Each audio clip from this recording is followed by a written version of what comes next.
Mark! Hello, buddy. Hey, Mark. I love your name, man. It's a great name.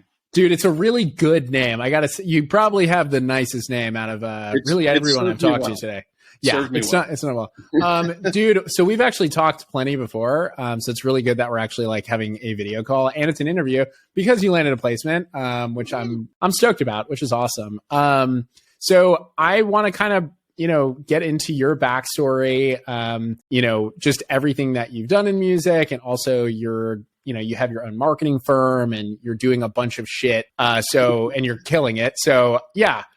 Firstly, where are you? And yeah, we'll start bringing it back. So I live in the Metro Seattle area, just a little bit outside Seattle, but everyone in Seattle says they live in Seattle, no matter how far away they live from Seattle. So I live in Seattle. Yeah. It's like New York or LA. It's like, even if you live like 2 hours away, you just say you live in the city. Yeah, you know what I'm saying?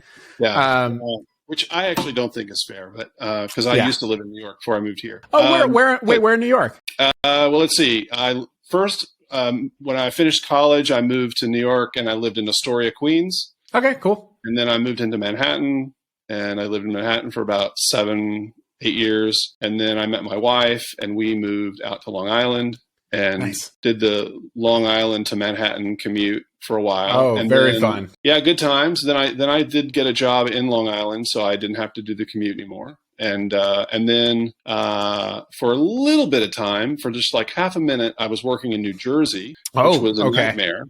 That was a commute. From Long Island? Oh my God. Yeah, you took an hour and a half on a good day. On a good day, it took an hour and a half. Oh, that sucks. And the Verrazano Bridge was $22 in tolls. Every day. Every day. So actually, funny story, I went into my boss one day and I said, could I just work home one day a week? And I was like, Wednesday. Not have to do a weekend, like Wednesday. Just give me a break. Yeah. And he was like, oh, if we wanted to outsource marketing, we would do it in China or some, BS line like that. So I'm like, okay. Oh my God. Then I got another job in Seattle, and that's what brought me to Seattle. Okay, cool. Well, because you never know. Everyone, it's kind of funny. Everyone at some point usually ends up leaving New York because it's just, it's the best place and the worst place. New York, in my opinion, absolute best city in the world to live in. If you can afford to live there and everything is convenient and you have like a good setup, it is absolutely the worst place in the world to live in if you can't afford to be there and everything's a pain in the ass. Which is 99% of the people there. Right. Well, my mom's originally from Far Rockaway. But yeah, like I lived in Crown Heights, then I moved to Upper West Side, and it's just like it was so fucking expensive, man. What year did you live on the Upper West Side? 2014. Okay, I was long gone. I left Upper West Side in 2002. Okay. Man, it's Seattle's 11 years, so it's it's not my half was like 13.25 or something, and that was a good deal. And that, just like as a drummer and like newcomer producer, that was fucking terrible. So I had a tiny before Corey and I were together. Mm-hmm. I had that's my wife. I had a little studio. It was literally, I mean, this room I'm in now was bigger than the studio, and it was $900 on the Upper West Side. Dude, what? It was 1998, right? Wow. And then our first place together was $2,400, and it was a 1-bedroom. Yep. Well, it's I'm also on the West Side. Yeah, I moved down to Charlotte like right after, and in the middle of the city. And keep in mind, everyone in Charlotte's from New York, so it's like we joke that we're the 5th borough. You do? Okay. Yeah. Okay. Well, honestly, let's be real. After Jersey, Florida, and Philly, it's Charlotte. But like, we'll just claim 5th for simplicity. Right.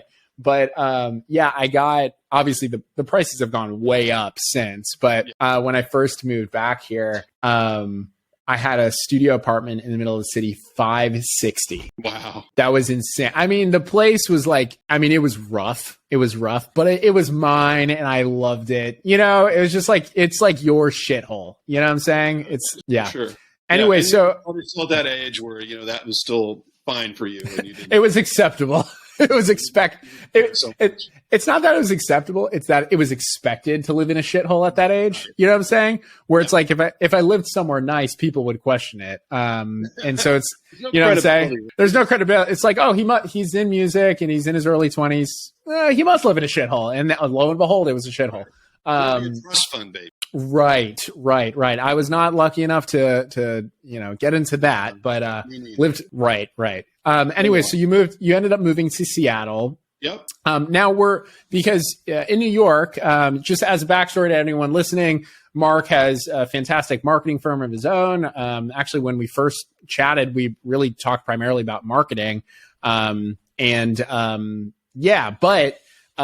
you moved out to Seattle for that job. But were you pursuing music back in New York as well, or was it always kind of a thing like all alongside marketing? Tell me about that and like balancing both of those. So the goal was to be a composer and have that be my living. Mm-hmm. And so when I did my master's degree at Cincinnati, and I was classically trained.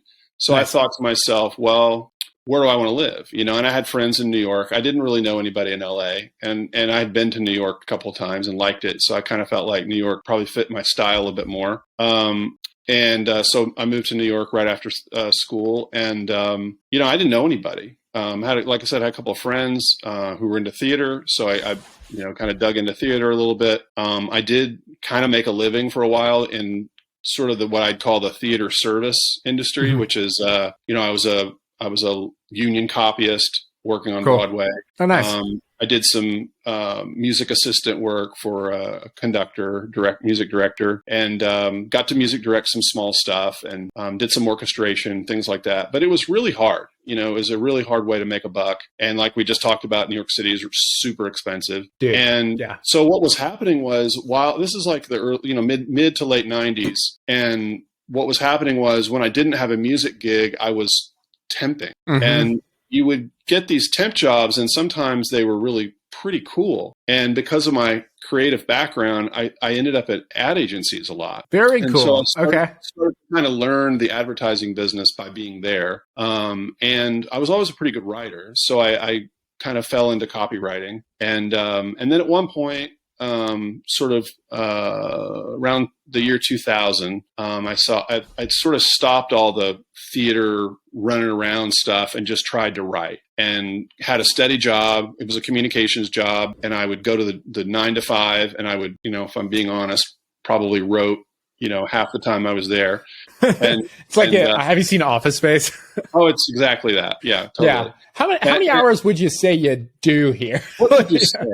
Do probably I clock in late, so I use the photocopy. Yeah, right. So that was just the gig, and it was totally fine. And around I'd say this is like in that same period of time, there was a recording studio that I had worked at on the Upper West Side that was a great little space. And I said, hey, why don't we start a production library and, become like a, either a production library or, one of those houses, production house where people could, advertising could go, mm-hmm. And get music. And the funny thing about my weird sort of meandering through life was that I never really put together until much later that all of the media that I loved needed music all the time. Mm-hmm. And it wasn't until around 2008 when I figured that out. And then I think part of that also is, the technology wasn't, affordable or really where you need it to be to actually do it. So there were barriers. That's why I went to the studio and said, hey, let's do one, and I'll help you run it and I'll help you sell it. And they were into it at first, but then once they got into kind of the nitty gritty of what it actually took to do it, like the amount of output that you had to actually do, to make it viable, it kind of fell apart. And mm-hmm. So I just kind of moved on. Then fast forward a number of years, and I'm working in Long Island. I'm living in Long Island, and I've got kids, and I take my daughter to a birthday party. She's old enough where they can kind of drop off at this point. Yeah. And there's this guy I keep seeing at the different parties. His son, my daughter like each other. They go to the same preschool, blah, blah, blah. One day he's like, do you want to hang around here? Do you want to go next door and grab a beer? I'm like, what do you think? There's a game. Let's go. So we go next door, and, I just know his name. That's all I really know. So we sit down and start talking, and it turns out he runs a music library, a pretty big one in New York City. I'm a composer. Oh, that's amazing. Have you ever written any production music? And I said, yeah, I've been trying to. And one thing led to another. Says, well, why don't you send me some stuff? So I sent him some stuff. He had mostly good things to say, but he also said, here's what I think you could do to make it better. Took his advice, kept sending him stuff, kept working with him. And finally he said, well, let's do an album. And that was 2008. And I still get paid for stuff on that record. It's awesome. Today. I mean, it's crazy. I still see it on my statement. Yep. And I still work with them. I just finished, I was mentioning in our sort of pre-interview, this year I did 6 albums for 3 different libraries. Awesome. And that library was one of them. It's been great. I love doing it, making more music than I ever made in my life. I think it's all better music than it's ever been. And I'm happy to be with that pitch, sending tracks into you guys. What I got. I'll be honest with you. I haven't had enough time to really take advantage of it as much as I intended to, but I hang in because I know I'm eventually going to get, a couple of weeks where I don't have a project and I'm going to churn some stuff out and it'll land there for you. So that's the thing. It's like the way that I kind of approach, forget about the term production music or what, commercial music, whatever. At the end of the day, every single track, whether it's for film, whether it's for an artist project, whatever, people who put out a lot of music make money from it. You don't have to have a track that gets 1 million plays a month that makes you like what, 3 or 4 grand. You could have 100 tracks that are doing like 10,000 plays per month or whatever. That's like way easier to do, and when people kind of just keep it all to themselves and they don't work with it, they don't work the catalog, so to speak, they're surprised when nothing is made. But at the end of the day, it's like, just make a lot of music. You don't have to, just figure out what's right for you in whatever time you have available. There's some people that are comfortable clocking in and writing 10 hours a day. That's never been me, to be honest with you. Like, I would be lying telling anybody here that I'm a studio rat. I'm definitely not. Like, if you meet any of my friends here, I'm like the guy who's always at coffee shops, always going from place to place. I can't stay in one place. If I'm stuck in a studio all day, I'll lose it. Like, one of my buddies, he was doing a documentary for our friend Loot. He's a rapper on Dreamville, J. Cole's label. And they were doing like a documentary thing for, I think it was like 2 hours at GAT3, which is a big studio here. And he hit me up and he's like, hey man, do you want to go? And I was like, yeah, I do. But I also have like this other stuff I got going, but I'll hang out with Loot and you like another time. I fucking love you guys. But like, I don't want to be in the studio all day.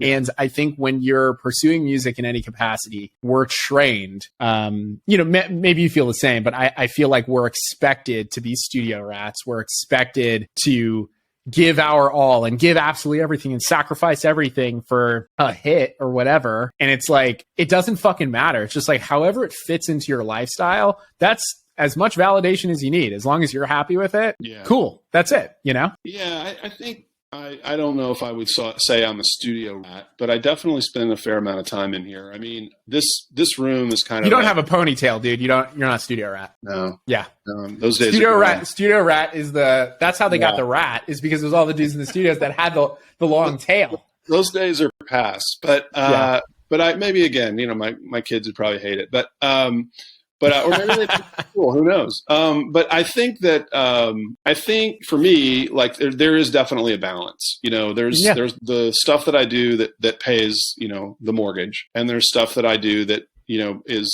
I view the music that I'm making now as an investment, right? Because we know, absolutely, yeah. Like I said, I have a record I did in 2008 that still pays, and the problem with this kind of, music is mostly that it's a volume game, right? That you have to have, most people say 1,000 tracks, and I'm on my way, but I don't have nearly 1,000 tracks yet. Well, just, it all depends too, because I have friends that have massive catalogs that make them a lot of money. And I have friends that have 10 or 20 tracks out that make them a lot of money. It really all depends. Like, and again, I always kind of bring it back to real estate, right? Yeah. But you can either have, 10 rental properties, right? Or you can have one commercial real estate investment. They're going to make the same amount, but it just depends. Like, how do you want to play the game? Like, you could make, you can make a lot of money from a couple of tracks, but do you feel confident promoting and marketing these couple tracks to that limit? Or would it be easier for you to diversify, if you're spending advertising dollars, right? Or PR or whatever. Let's just talk like Facebook ads or YouTube ads, right? Does it make sense to diversify what you're spending your paid media on, right? On all of these different ads and seeing which ones hit. And then, okay, we're going to put a little bit more into here, but we're still going to keep these other ones running because it all feeds together. Or are we just going to spend all of this on this one ad and hopefully it hits, you know? So the thing is that you advise that at Wilder too. We would advise you to diversify. Exactly. But, you know, got milk. Yeah. No, I mean, you know, it does when you have something that just hits. I mean, my first ad for that pitch, I mean, I ran one ad to one audience on Instagram for like a year and a half, and it did really, really well. Also, granted, I had no idea what the hell I was doing. I was just like, you know, I ended up hiring a media buyer, and like they're doing their thing now, which is great. But like, you know, it was really just about like, you know, this is what I could do at the time. So most people in, I guess, approaching the music industry from a more traditional route, it's like, we need a hit. Yes. But at the end of the day, you need monetization from an asset. Now, you can choose how you want to go about monetizing it. If you're going to outsource somebody managing that, or you're going to do it yourself, meaning, am I going to sign it to a label or a licensing company? They're going to manage they're basically going to be my property management for my house, right? They're going to get their 20, 25%, whatever it is, or 50%, depends on the catalog. Or am I going to do it myself? So it's like the difference between signing up to DistroKid or a deal with, you know, Universal, right? Universal is going to take a cut, but they're going to manage that catalog. The ideas, at least, that they're going to manage it and make sure that it's getting streams. It's going to be put in a position to get licensed. You'll get publishing royalties because it's in their best interest. DistroKid, nobody's doing anything for you. You're all on your own, but you get 100%. So it's where, do you want to outsource or do you want to do it yourself? So that's the thing, man. You can have a massive catalog, or you could really push the shit out of, you know, a couple tracks. It just, again, it's how do you want to play the game, you know? Yeah. And that's what's so exciting about it, is like, once you kind of have a formula, you know, I don't know if you have friends who've like invested in real estate. I'm sure you do, you know. Seattle's kind of a rough market, but like, you know, like it's so fucking expensive on the West Coast. Yeah, right. But yeah, it's like they figure out, again, I know I'm really going heavy in this metaphor, but like, there's people who just kill, you know, single family. Like that's all they do. They Airbnb single family or whatever. There's some people who are, you know, understand a formula for commercial real estate. There's some people who understand a formula for vacation rentals.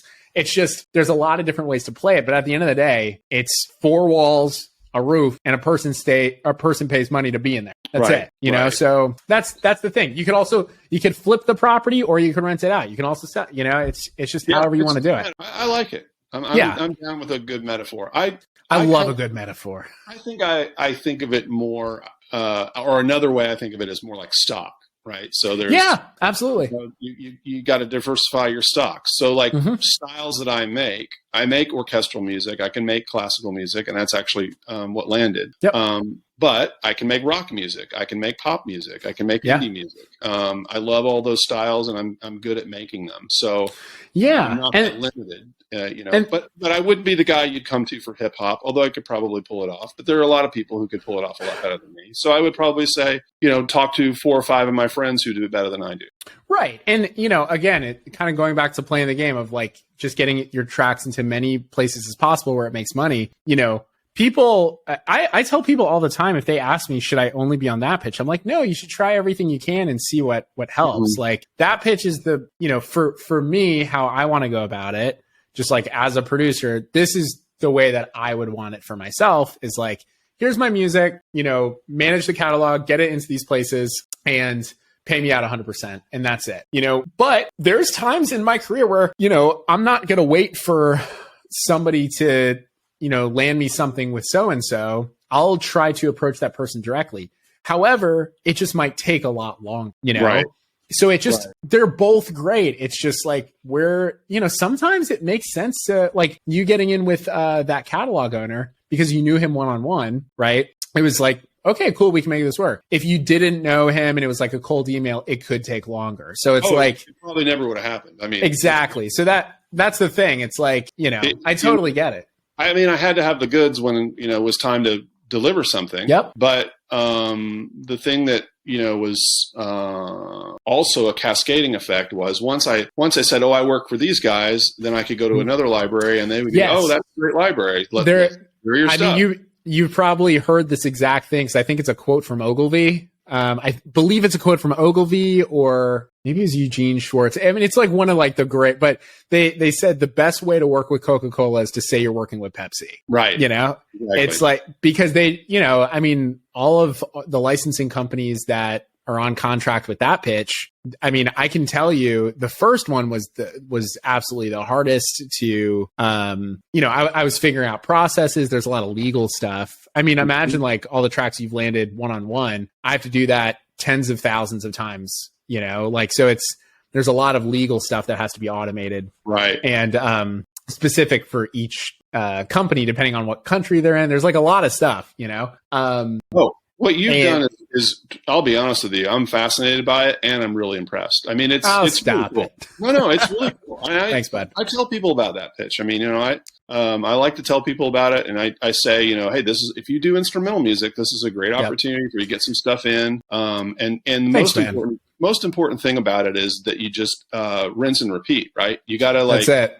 Do it and do it and do it. Like the first one's not usually going to be very good. Like it'll just be okay. But once I've noticed, like, when you have to do an album for a library, the first track usually gets you in the door. Yes. Accept the first deal. And then you've got to at least match that quality. Mm-hmm.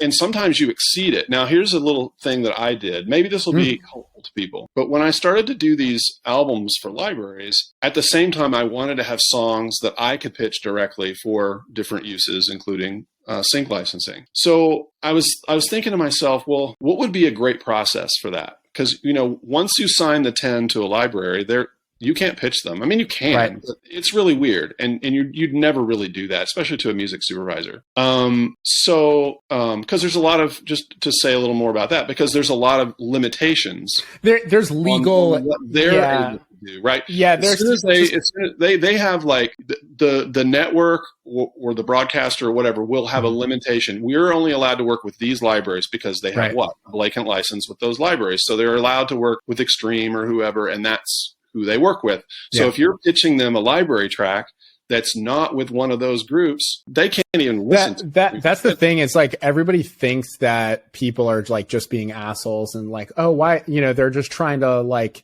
punch down on the artist. Like, no, there's just like a lot of legal stuff, unfortunately, for international copyright law. I mean, that's, it's, I mean, a big thing, the biggest reason why a lot of companies require exclusivity over the track being in their catalog really comes down to how YouTube operates, is because, only one entity can sign off on a content ID copyright, like a copyright infringement or whitelist a channel for that copyright. So it really comes down to YouTube. YouTube doesn't care how many owners there is. They just need one person to say, yep, this is cool. So anyways, continue. Sorry about that. No, it's good. It's good. So, what I was going to say is, so as I was sort of developing a process, I had all these co-writers. So what I did is I overwrote, right? So if I needed 10, I would write 12. I would write 15.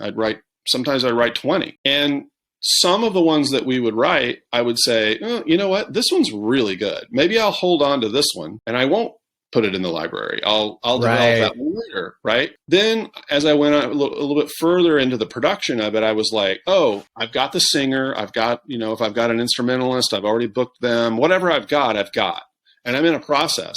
So again, overwrite. Let's have 12. And then we have to give 10 to the library, but let's keep 2 for ourselves that we think, hey, these are really good. A couple of times I was doing it this way, and the songs really just magically didn't really fit the style of the rest of the track. So it was easy. Hey, these 2 are really aggressive. Let's just hold on to these. And then what I would do is pitch those to sync agents, or I would pitch them directly to opportunities as they came up.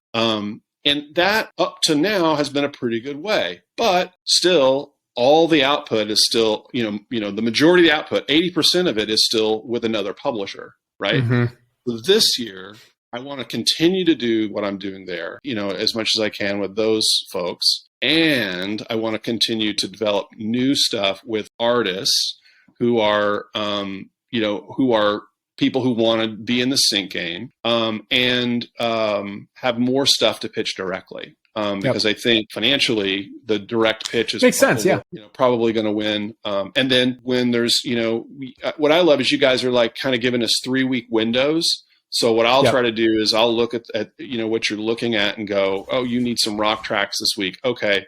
I'm going to give a rock track over to that pitch while I'm working on the Swagger Rock record that I have to do a publisher. So I've kind of incorporated you guys into the overwrite process. That's awesome. To try to provide some stuff there. And the other thing too, I mean, it's very appealing to get paid up front for a track and still keep the back end. That's the magic for that pitch is the upfront payment. It's all me negotiating, dude. It's like, I mean, listen, some companies, it does make a lot more sense for them to just do back end. And I, but at the end of the day, it's like my entire job is like, I'm in a rare position as a producer myself. I mean, think of it like every music company is not run by, the majority are not run by someone who's like actively like producing and like on the ground floor too.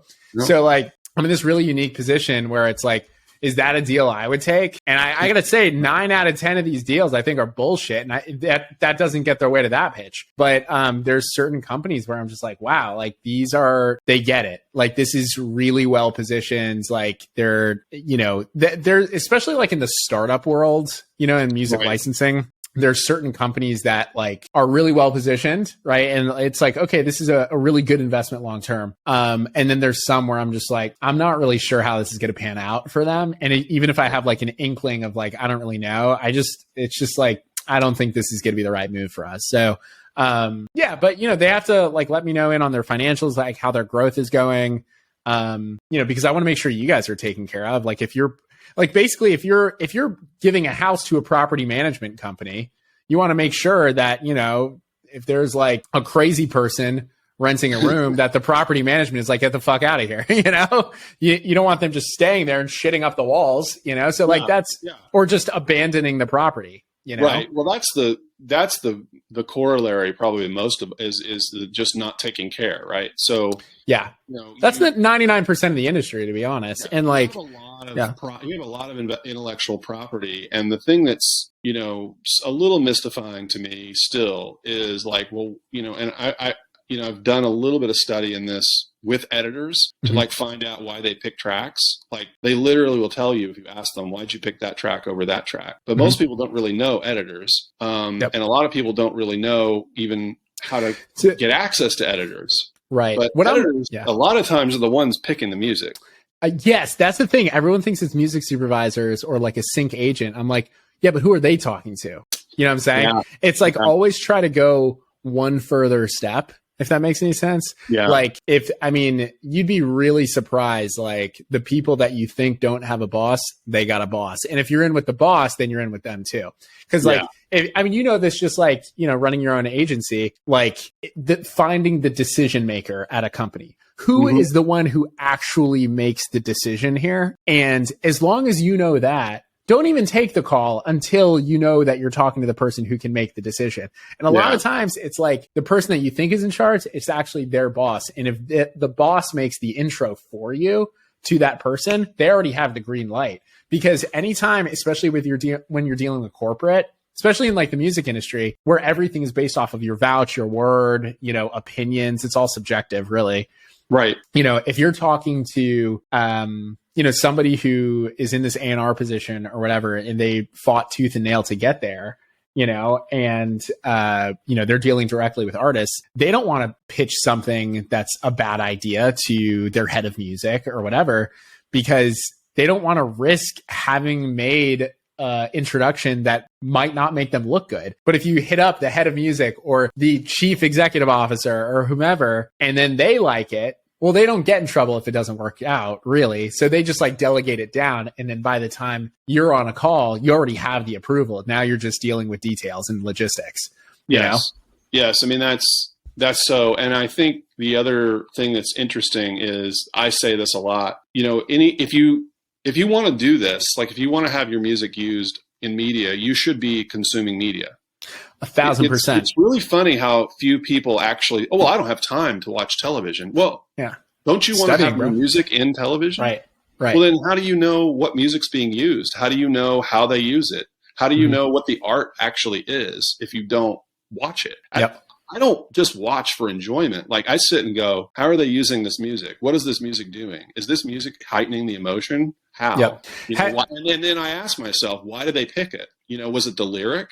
Did they was there a certain lyric that they liked and it matched the emotion that they were trying to capture in the scene? And why? You can break that stuff down and you can replicate it. Now, what's interesting is, so we started watching Yellowstone, which we're like way behind, right? Everybody else, Yellowstone, what are you talking about? I've watched it for years.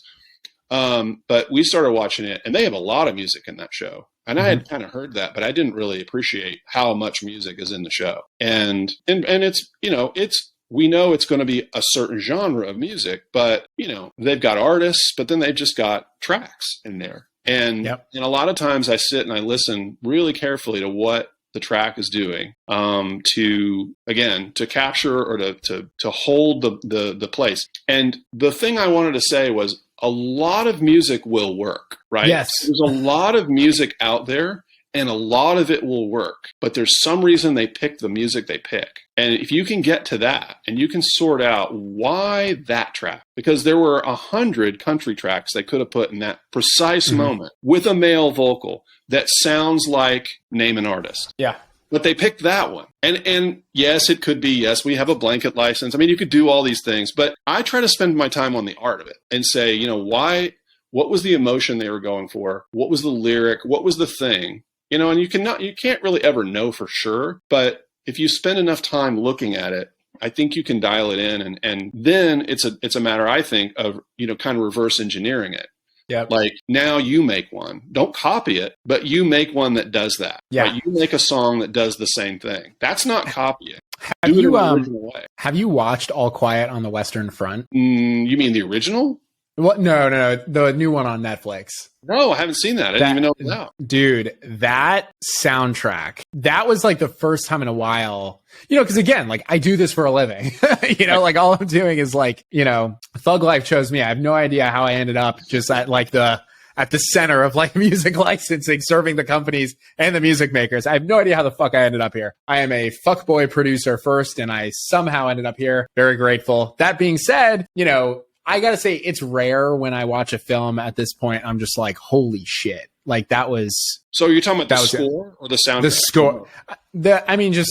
Just watch the film, dude. I mean, like I was just absolutely fucking amazed at. I'm gonna have to check that out. It kind of reminded me of, I think the thing that was really cool about that film, and I actually want to break into the film industry in general right now of like how democratized it's gotten, but, and different and unpredictable it's gotten. But what I found really interesting is it's a war movie, but most war movies are like heroic. They shine a light, and that's not the story. I read the book. Right. It's the whole thing is telling you, no, this is really fucked up. It's actually a terror. This is awful. The whole thing is really, it's filmed like a horror film. Yeah. It's not filmed like a war film. Yeah. It's a thriller. And the music, is it Nolan? You know what? I think it might have been actually. Let me look this up. Let's Google it later, Mark. No, I'm right here, bro. Let's see. Oh no, it was a German film actually. But Volker Bertelmann was the composer. Okay. Absolutely unreal. I mean, I was like astounded. First time in a while where I was just like, this is the real shit. So I would definitely check that out, man. That was really good. Would you say it's highly graphic too? Yes. Yeah. I remember the book being really like graphic.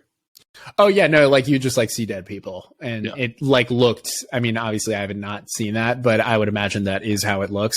Yeah, it was just very realistic, and it was horrifying. Yeah. It was really good, man. Definitely watch it. But cool thing is though, is, to even like stating that like, oh, this was in Germany, so something that is really interesting. And actually on the New That Pitch platform, I'm going to have like more of a focus on is, I think honestly, the film industry, it's very clear that the content creation industry, whether it be major motion film, independent film, YouTube creators, content creators, whatever, it's remote. Like there is no center anymore. You cannot argue that LA is the center of film because there's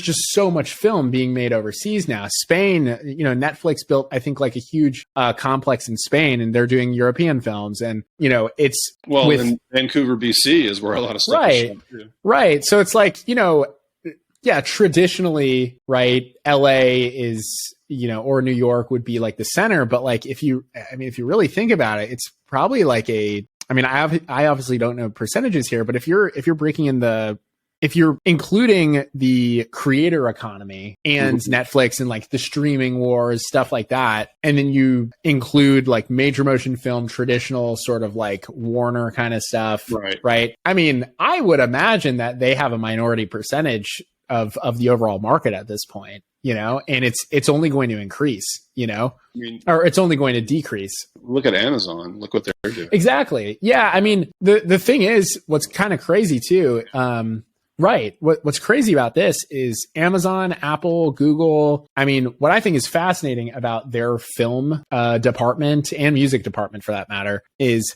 they don't have to be profitable on the film. Like they don't. Like Universal, if they're making a film, they have to profit off of that film. But Amazon, if they invest in a film, they don't care if it makes money. They just care if you keep your Prime membership. Exactly. So it's like their whole thing is like, okay, let's spend just enough money to keep people in the ecosystem where it's more of a pain in the ass for them to leave. That's it. Same thing with Apple, Google.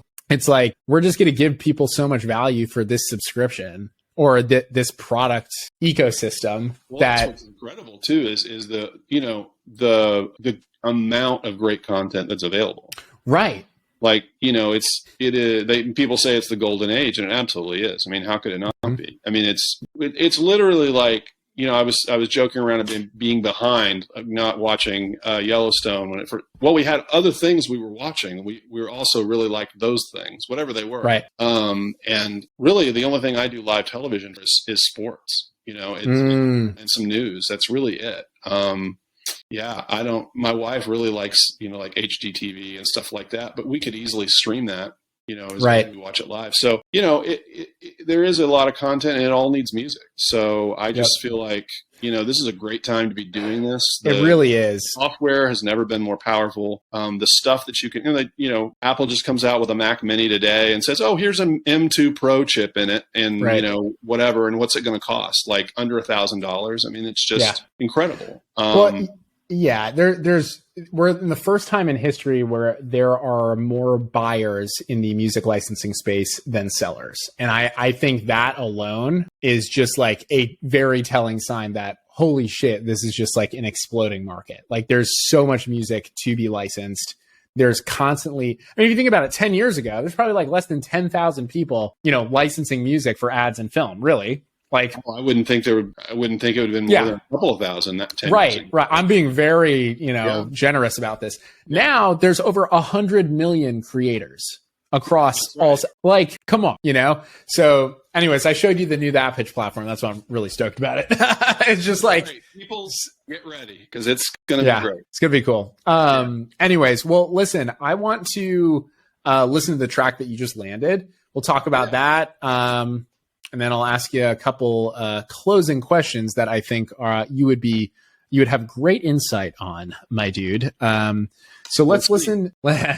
No, it's literally just like, what would you do if you're pursuing music? But we'll get it.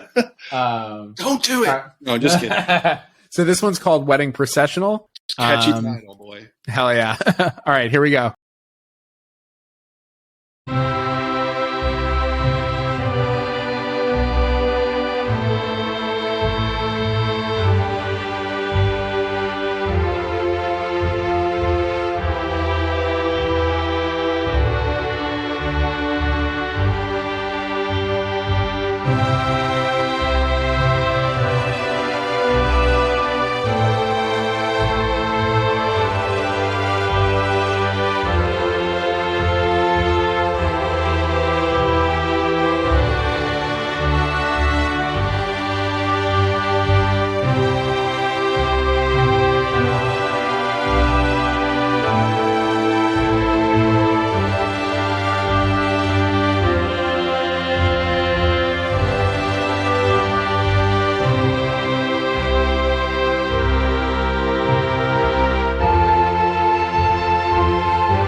Love it. So, dude, how'd you approach that? How long did it take you? Yeah, everything, man. Yeah.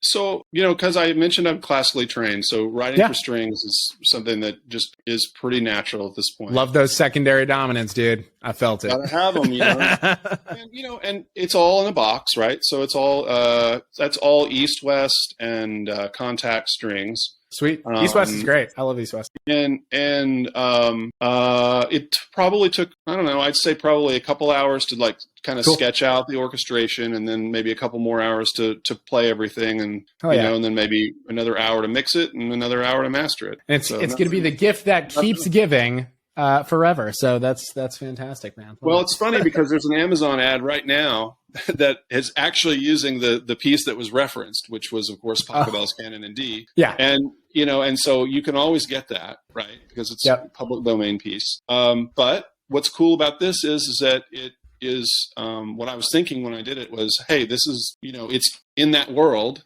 but it's original. So people are tired of the Canon in D. It does the thing, but hey, you don't have to have it. So that was it. And then let's see, what else could I tell you about it? This is something I think is important. It had been sitting there for a while. You guys did I think spring, maybe April, May. Doing a call for some wedding music, and I had honestly forgotten about it. I literally had. I pitch and forget it, right? I had literally forgotten about it, and then you guys hit me up, and I was like, "Which one?" Yeah, I mean the way that just some behind the scenes stuff, like on both this system and the new platform that's launching. So both on that pitch 2.0, which is right now as of January 2023, and then that pitch 3.0, which will launch in a couple months. I built a pretty robust system that among all of our different clientele, depending on what they're looking for, what's traditional in like the sync world is like there's an agent, they make a playlist, they try to pitch to somebody at the right time, blah, blah, blah. All of that auto populates by itself. So if a client, if a company that we work with, is looking for certain criteria, if we see that they're searching among a certain part of the catalog, it'll just auto populate a bunch of tracks that we deem would be appropriate for that. And it's all automatically done. Like there's no person involved. There's no we're trying to, get on sales calls and stuff. It's just really efficient. It just shows up when it's supposed to show up. This is 3.0. This is how it will be. No, this is currently on the platform. This is 2.0. Yeah, so this That's was really cool. but on the new platform, it's additionally going to be there as well. But yeah, man, it's always, that's the thing is like when I say, everybody in the crew, like, hey, like I'm going to continue to shop the material. It's not like I'm going to continue shopping it like, oh, I'm going to add in a playlist manually. Like I don't want to do that shit. I don't want to wake up every morning and be like, oh, well, this is what they're looking for.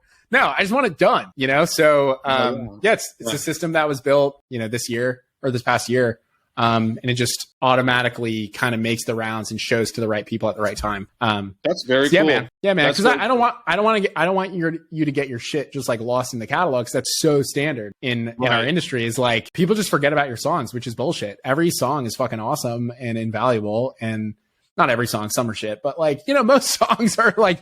You can get there was a record that I heard early on that like totally saved my life. And like, everybody needs to hear certain songs. And it just sucks how many songs just get put on the shelf, they're buried and nothing ever happens to them. You know what I'm saying? Yeah. So yeah, for sure. Yeah. And I think that what appeals to me about that pitch is, that with some focused direction, right? Yeah. And just saying, hey, every month I'm going to do 2, 3, 5. You got people who are doing like 10, 15 tracks a month for you. Mm-hmm. I'd love to be in that spot. If it works out that I could do that many, I will. But just do what's make sure I do a certain number every month. Here's the thing, man. Just do what's right for you. Like that's the thing is like never, especially in music, just like I think everyone always compares themselves of like, oh, this person's doing that, they're doing these many tracks, or like kind of growing up in music, it's like, oh, they got this shiny plaque or whatever. It's like it doesn't fucking matter. Like just is it working for you? Is it adding value in your life? Is this a good life design? I would like the thing is that I have friends that can literally be in the studio all day, just making music all day. If if I had that life, I'd be fucking miserable. And vice versa. If they had my lifestyle, they'd probably be fucking miserable. Oh, absolutely. But it's just, it's just like, and the thing is, man, especially you and, man, I'm really excited for you on the new platform because you already have all of these editors and, just like in your Rolodex, like, it's just, oh my God, dude, you're going to get some sales. Yeah, it's going to be cool. That would be good. That would be good. You were going to ask me for my insight. Yes. Wait a second. I was still, no, I'm kidding. Yeah. So, on that topic, 2 questions before we start wrapping up. What advice would you give to anybody pursuing a career in music? Sync, namely, but just music in general. And number 2, where can people find you online? And there you go. Oh, perfect. So just something I think about a career in music is it's not for the faint of heart. You have definitely got to have a thick skin. And I think the best thing I could say is you've got to have a great attitude.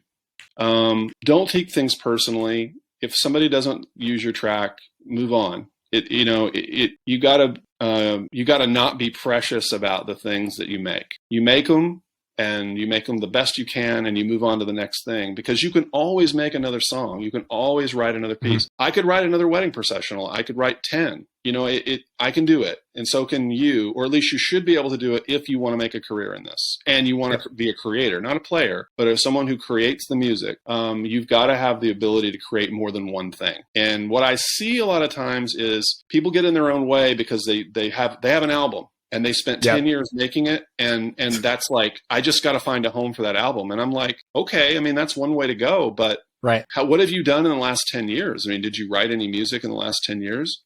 Because the other thing that happens, and we know this, is that the styles change and the recording processes change. And what's cool now is not what's going to be cool in 2 years or 5 years. So you've got to constantly stay ahead and on top of what is current now and what people want. That doesn't mean that record you made in the 90s couldn't find a placement. It sure could, because people are always looking for stuff from the 90s, but that 90s kid.